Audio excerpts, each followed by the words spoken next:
Hello everyone, welcome back to my channel, welcome back to my vlog.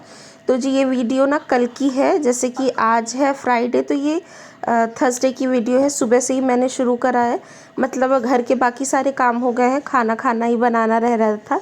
बृहस्पतिवार था तो इसलिए पोछा लगाना नहीं था, झाड़ू लगा ली थी मैंने और सारे काम हो गए थे, खाना भी बनाना ही था।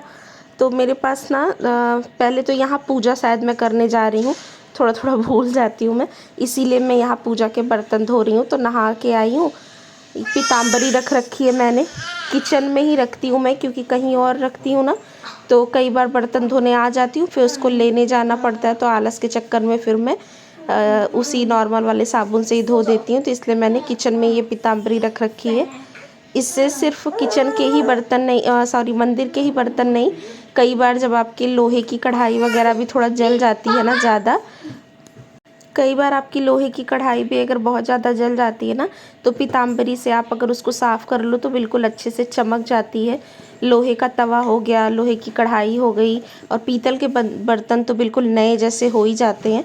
तो बस वही मैंने धो लिया और इसके बाद फिर मैं पूजा करने के लिए जाऊंगी। यहाँ पे आरओ का ही पानी भरती हूँ मैं भोग के लिए। और आरू भी घर स्कूल गया था या आ गया था पता नहीं, शायद आ गया था स्कूल से, और प्रिशा और वो दोनों खेल ही रहे थे। हालांकि सुबह की पूजा यहाँ पे हो चुकी है, जैसा कि मैंने बताया था ना कि आरू के पापा कर लेते हैं, लेकिन वही है कि भगवान जी को थोड़ा सा पूजा मुझे करनी थी और लेट हो ही गया था, तो मैं यहाँ पे कर रही हूँ। आरू के पापा भी घर पे ही हैं। मैंने हर वीडियो में आपको आजकल बताया है कि वो नहीं जा रहे, क्योंकि थोड़ा सा ना दिक्कत चल रही है, मतलब हड़ताल वगैरह चल रही है वकीलों की। तो इसलिए काम ना बड़े आराम आराम से होते हैं, मतलब जैसे कि जब टिफ़िन वगैरह बनाना होता है तो सुबह उठ के जल्दी से लंच बना लो, तो खाने का काम हो जाता है एक बार में ही, फिर पूरे दिन आपको खाना पीना बनाने की झंझट नहीं होती है। लेकिन यही है कि जब घर पे रहते हैं तो इत्मीनान से फिर बनाना होता है, तो इसलिए थोड़ा लेट करते करते लेट हो ही जाता है। और मुझे इस दिन मैंने सोचा तो था कि बहुत सारे काम निपटाऊंगी।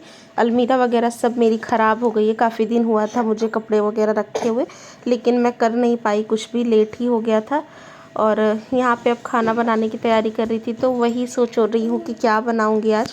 पहले यहाँ पूजा कर लेती हूँ, उसके बाद फिर किचन में चलेंगे खाना बनाने के लिए। तो पूजा में ज़्यादा कुछ मुझे करना नहीं था, बस वही दिया बाती करनी थी। और मुझे भगवान जी को चढ़ाने का जो भोग रखना होता है ना, वो मैं मंदिर में ही रखती हूँ। जैम के छोटे छोटे से डिब्बे हैं, 6-7 डिब्बे इकट्ठा हो रहे थे मेरे पास, तो वो सारे ही मैंने वॉश करके मंदिर में ही रख रखे हैं। तो कुछ में ड्राई फ्रूट्स भर देती हूँ, कुछ में गुड़ वगैरह रख देती हूँ, किशमिश हो गया, मिश्री हो गई, ये सारी चीज़ें एक एक में करके रखती हूँ, तो यहीं से चढ़ा देती हूँ। फिर वही है कि जूठा वूठा होने का थोड़ा सा डर नहीं रहता है। और उसके बाद यहाँ पे देखिए मैं आ गई हूँ किचन में। तो किचन में हो ही रहा था कि क्या बनाऊँ दोपहर में, आज चावल तो बनेगा ही। वैसे तो अगर ज़्यादातर ना दिन में चावल मैं नहीं बनाती हूँ, अगर आरू के पापा ऑफिस जाते हैं तो रात के थोड़े बहुत बचे रहते हैं तो मैं वो खा लेती हूँ, नहीं तो जैसे अगर छोले बनाए हैं या कुछ ऐसा बनाया है तब मैं बनाती हूँ चावल, नहीं तो नहीं बनाती हूँ।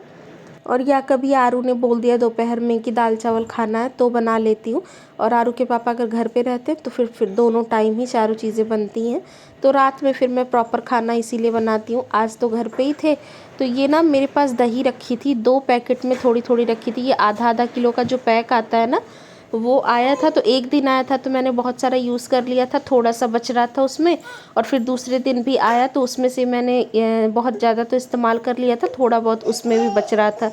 तो इसकी डेट एक्सपायर हो जाती दोनों की ही, तो मैंने सोचा इसको यूज़ तो करना ही है। और 2-3 दिन पुरानी हो गई थी तो थोड़ी खट्टी भी हो गई थी, तो मैंने कहा चलो इसको यूटिलाइज़ करते हैं, तो मैं कढ़ी बना लूँ। कढ़ी ऐसी चीज़ है ना जो मेरे घर में सभी खा लेते हैं, मतलब प्रिशा भी ना अभी तो साल भर की है, लेकिन उसको भी खिलाती हूँ मैं, तो थोड़ा बहुत वो भी खा लेती है। आरू के पापा को भी अच्छी लगती है, और मेरी और आरू की तो फेवरेट है ही है। तो देखिए यहाँ पे वो देखते ही आ गया, जान गया कि मैं कढ़ी बना रही हूँ, तो पूछ रहा था मम्मा कढ़ी बना रहे हो। तो आज मैं ना दूसरे हिसाब से बना रही हूँ, ज़्यादातर मैं कई बार पहले तड़का लगा करके और तब कढ़ी बनाती हूँ, लेकिन ये जो मेथड मैं आपको बता रही हूँ ना, ये ईजी भी है और आप इस तरह से भी बनाइएगा, काफ़ी अच्छी कढ़ी बनती है। तो मैंने वही सेम कढ़ाई जिसमें मुझे कढ़ी बनाना है, उसमें मैंने पहले दही डाल दिया था, जितना भी दही था मेरे पास, और उसमें थोड़ा सा पानी डाल के उसको मैंने अच्छी तरह से पहले फेंट लिया था। और उसके बाद इसी में सेम कढ़ाई में मैंने बेसन डाल करके इसको विस्कर की हेल्प से अच्छी तरह से फेंट रही हूँ। फेंटना बहुत ज़रूरी होता है ताकि गुठलियाँ ना हो दही में भी और बेसन में भी, नहीं तो फिर वो गाँठे गाँठे सी लगती हैं। और जितना ज़्यादा आप इसको फेंटते हैं ना, जितना ज़्यादा इसकी फ्रॉथ निकलती है कढ़ी उतनी ही ज़्यादा सॉफ्ट सी मुलायम सी बनती है। आप नोटिस करना, सॉफ्ट मुलायम का मतलब है जैसे कि अब कैसे मैं आपको बताऊँ, मतलब बहुत ज़्यादा वो फूल करके ना बहुत अच्छी बन जाती है, ऐसा हार्ड हार्ड सा नहीं बनता है। और इसी में मैं कुछ एक मसाले डाल रही हूँ, जैसे हल्दी का पाउडर डालूँगी मैं इसमें, और थोड़ा सा सब्जी मसाला मैं डालती ही हूँ, थोड़ा सा धनिया का पाउडर डाल रही हूँ और थोड़ा सा जीरे का पाउडर डाल रही हूँ। अगर आपके पास इतना सब नहीं है तो आप नॉर्मल हल्दी और गरम मसाला भी थोड़ा बहुत डाल सकते हैं। मैं डालती हूँ इसलिए मैं बता रही हूँ, अगर आप नहीं चाहते तो बहुत लोग कढ़ी में मसाला नहीं डालते तो मत डालिएगा। ज़्यादा नहीं डालना है कि ये मसाले जो है कढ़ी के अपने फ्लेवर को ओवरलैप करें, ऐसा नहीं करना है। थोड़ा सा फ्लेवर के लिए आपको इसमें यूज़ करना है। और जितना मुझे इसमें चाहिए था कि मुझे पानी डालना है, उससे ज़्यादा ही पानी डाल करके मैंने इसको अच्छे से अब कढ़ाई जो है ना वो गैस पे रख दी है। अब इसको ना लगातार आपको चलाना होता है, लेकिन यहाँ पे क्योंकि मैं बेसन निकाल रही हूँ तो मैंने छोड़ दिया है। लेकिन आपको कढ़ी को तेज़ फ्लेम पे करके पहले लगातार पहला उबाल आने तक आपको इसको अच्छी तरह से चलाना है ताकि कढ़ी फटे नहीं तो कई बार फट जाती है। हालांकि अगर रूम टेम्परेचर की दही है तो चांस नहीं होता है फटने का, लेकिन स्टिल आपको थोड़ा सा ध्यान देना पड़ता है। और यहाँ पे देखिए प्रिशा आ गई है, तो ये यही गेट बंद करती रहती, खोलती रहती है, खेलती रहती है। तो इसमें ना इस तरह से कढ़ी अगर आप बनाते हैं तो आपको पकौड़े वगैरह बनाने के लिए थोड़ा टाइम एक्स्ट्रा मिल जाता है। तो यहाँ पे जब तक वो कढ़ी बॉयल हो रही है ना, यहाँ मैं प्याज के पकौड़े बनाऊंगी। जब भी मुझे फास्ट में नहीं बनाना होता, जैसे भोग वोग लगाने के लिए नहीं बनाना होता, तो मैं प्याज के ही पकौड़े बनाती हूँ, मुझे बहुत अच्छे लगते हैं। मतलब वो नॉर्मल पकौड़ों से ज़्यादा ये प्याज के पकौड़े अगर आप कढ़ी में डालो तो टेस्टी लगता है। और अगर मिक्स वेज भी डाल रहे हो ना, जैसे इसमें थोड़ी सी और सब्जियां वगैरह डाल के भी आप डालो तो भी अच्छा लगता है। तो यहाँ पे आरू के पापा प्रिशा को ही लेने आए थे, फिर उन्होंने देखा कि कढ़ी मतलब मैं चला नहीं रही हूँ तो यहाँ पे चलाने लग गए थे। मैंने बोल दिया था थोड़ा सा उसको चला दो। और यहाँ पे मैं पकौड़े की तैयारी कर रही हूँ। तो थोड़ा ही बेसन लिया है मैंने, क्योंकि कढ़ी में पकौड़े आरू नहीं खाता, बिल्कुल ही निकाल देता है, सिर्फ मैं और आरू के पापा ही खाएंगे। लेकिन बना लिया है मैंने तो थोड़ा ही बनाऊंगी, ज़्यादा नहीं बनाऊंगी। 3 छोटे छोटे साइज़ के प्याज थे, उनको इस तरह से लच्छेदार मैंने कट कर लिया है।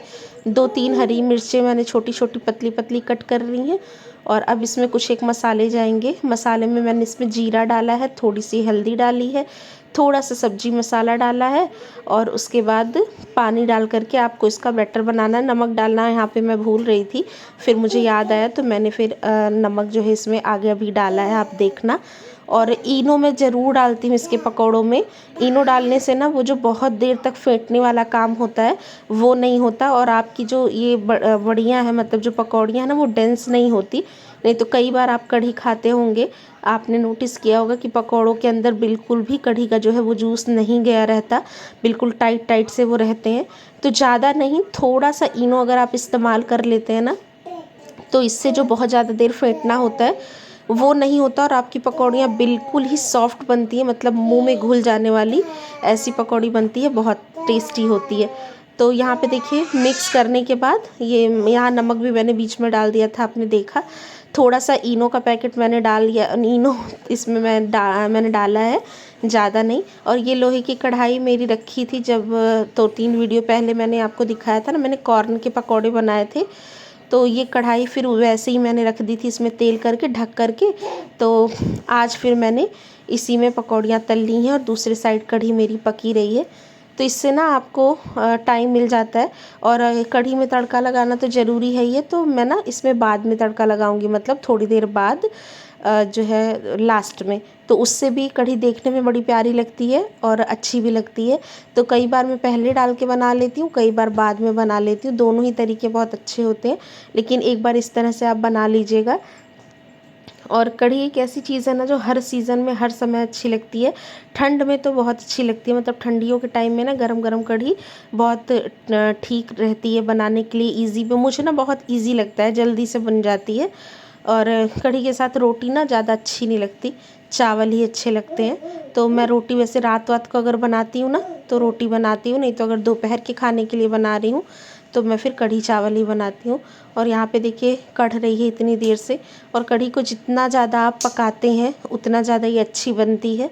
जितना ज़्यादा आप स्लो फ्लेम पे ये पकती जाएगी उतनी ज़्यादा परफेक्ट और अच्छी सी कढ़ी बनती है। बीच बीच में चलाते रहिए, नीचे से लगने ना पाए। और कलर भी बहुत अच्छा सा आ जाता है। इसमें हल्दी वल्दी ओवरलैप करके नहीं डालते कि बिल्कुल ही लाल सी पड़ जाए, कलर इसका अच्छा आ जाए वहाँ तक।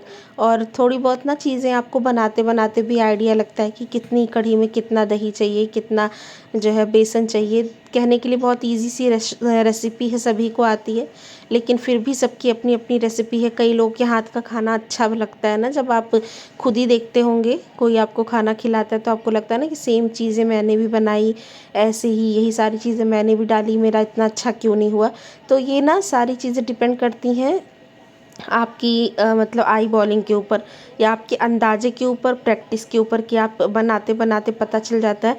बहुत सारी चीज़ें पहले मुझसे भी ख़राब हो जाती थी, सारी चीज़ ले आती थी मैं मेहनत से बनाती भी थी, फिर मैं सोचती थी यार वो मम्मी के हाथ वाला टेस्ट नहीं आ रहा है, मम्मी बनाती थी तो अच्छा लगता था, या कोई और था वो बनाता था तो अच्छा लगता था। तो ये पता चलता है, जैसे आप कभी कोई चीज़ बनाते हैं आपको नहीं अच्छी लगती, नेक्स्ट टाइम आप उसमें थोड़ा सा इम्प्रूवमेंट करते हैं, थोड़ा इंग्रेडिएंट चेंज करते हैं, बनाने का मेथड अलग करते हैं, तो आपको वो पसंद आने लगती है। फिर आगे आप एक दो बार और ट्राई करते हैं।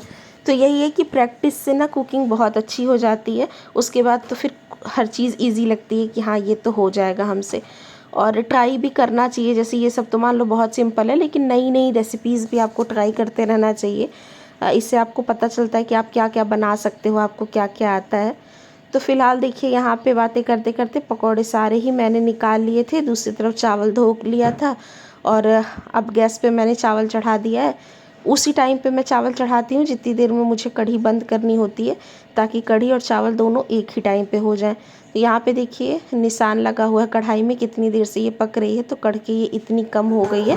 अभी इसको 1-2 मिनट मुझे और पकाना है। बाकी हम मेरे हिसाब से ये कंसिस्टेंसी परफेक्ट है, बहुत ज़्यादा आज गाढ़ी नहीं हुई है, क्योंकि रखने के बाद भी ये गाढ़ी हो जाती है, कई बार बहुत गाढ़ी हो जाती है। आज मैंने इसको थोड़ा सा पतले साइड पे रखा है। वैसे पकौड़ियाँ वगैरह डालने के बाद ये थोड़ी और गाढ़ी अभी होगी। और यहाँ पे अभी ये बिल्कुल सिंपल लग रही है, आगे इसमें बहुत अच्छा सा तड़का लगने वाला है। फ़िलहाल यहाँ पे देखिए इतने जो जितनी भी पकौड़ियाँ मुझे डालनी थी वो मैंने इसी स्टेज पे डाल दी है।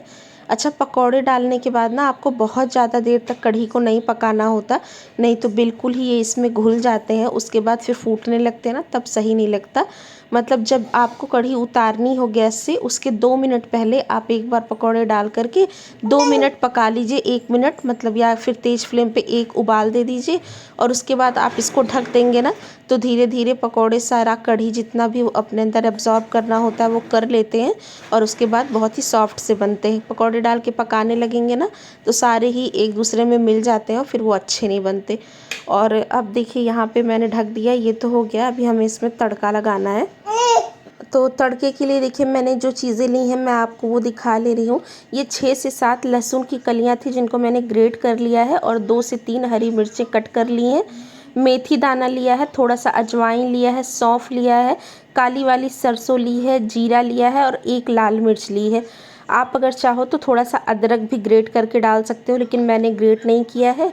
या फिर अगर आप चाहो तो ये लहसुन अदरक और मिर्ची को कूट भी सकते हो, मतलब मिक्सर ग्राइंडर में थोड़ा सा कूट लो या फिर खलबट्टे पे कूट लो। मुझे कूटने का मन नहीं कर रहा था तो मैंने ग्रेट कर लिया है और मिर्चियों को कट कर लिया है। और उसके बाद सरसों का तेल लिया है, सरसों के तेल में ही इसका तड़का बहुत अच्छा बनने वाला है। तो सरसों का तेल जो है वो अच्छी तरह से स्मोक हो जाए, उसके बाद मैंने ये जितने भी दाने वाले मसाले लिए थे ना, मतलब ये मेथी, सौंफ, जीरा, अजवाइन और सरसों, ये सारी चीज़ें मैंने उसमें डाल दी हैं। और उसके बाद मैंने ये खड़ी वाली लाल मिर्च भी डाली है, और उसके बाद ये जो ग्रेट किया हुआ हमारा लहसुन है ये मैंने इसमें ऐड कर दिया है। ये सारी चीज़ें डालने के बाद इसको आपको अच्छी तरह से थोड़ा सा लाल कर लेना है। लाल ही करना है, काला नहीं करना है, क्योंकि स्मोक अगर जल जाएगा ना तो फिर फ्लेवर अच्छा नहीं आता है। तो बिल्कुल कच्चा भी नहीं रहना चाहिए, थोड़ा थोड़ा सा बिल्कुल लाल लाल सा होने लग जाए, बहुत अच्छा सा खुशबू इसमें से आने लग जाती है, अरोमा बहुत अच्छी सी आती है, तभी आपको इसको तड़का लगाना है। और ये तड़का लगाने से पहले इसमें मैंने थोड़ा सा रेड चिली डाला है, लेकिन तीखा वाला नहीं डाला है, कलर वाला डाला मतलब कश्मीरी रेड चिली। इससे कलर बहुत अच्छा आता है ग्रेवीज के ऊपर। तो फ्लेम बंद करके आपको ये चिली डालनी है, नहीं तो ये जल जाएगी। और बस ये तड़का मैंने अपनी कढ़ी के ऊपर लगा दिया है। गैस मैं बंद करना भी भूल गई थी, और इसके बाद फिर तुरंत ही मैंने गैस बंद कर दिया है। और अभी आप रंगत देखिएगा कढ़ी की, कितनी टेस्टी लगने वाली। जैसे कभी कभी हम होटल से कढ़ी लेकर के आते हैं ना, रेस्टोरेंट से, ये देखने में बिल्कुल ही वैसी लग रही थी। और ये सारा कलर जो है, ये जरा खेल ना सारा ये कश्मीरी रेड चिली का है। इसमें कढ़ी पत्ता हो तो ज़रूर से ज़रूर डालिएगा, खूब सारी क्वांटिटी में। मुझे भी बहुत अच्छी लगती है, लेकिन मेरे पास कढ़ी पत्ता है नहीं। तो यहाँ पे देखिए बहुत ही अच्छी सी खुशबूदार सी टेस्टी सी कढ़ी बन के तैयार हो चुकी है। चावल भी बन ही गए थे, उसकी भी सीटी मैंने बंद कर दी थी। और बस इस तरह से आप एक बार बना लीजिएगा। सिंपल सी ही रेसिपी है, फटाफट से बन जाएगी, और कैसी लगेगी बताइएगा मुझे। और अब यहीं पे मेरा ये छोटा सा वीडियो ख़त्म होता है। इतनी थी मेरी वीडियो। इसके बाद मैंने वीडियो बनाई थी शाम की, लेकिन अगर इसमें इंक्लूड करती तो बहुत लंबी हो जाती, तो वो मैं नेक्स्ट पार्ट में आपके साथ शेयर करूँगी। और मिलूँगी आपसे अपनी अगली वीडियो में। तब तक के लिए आप रखिएगा अपना और अपने घर वालों का बहुत सारा ख्याल। और हाँ, अगर आप चैनल पर नए आए हैं तो जाते जाते सब्सक्राइब कर दीजिएगा, लाइक कर दीजिएगा। मैं मिलूँगी, बाय बाय।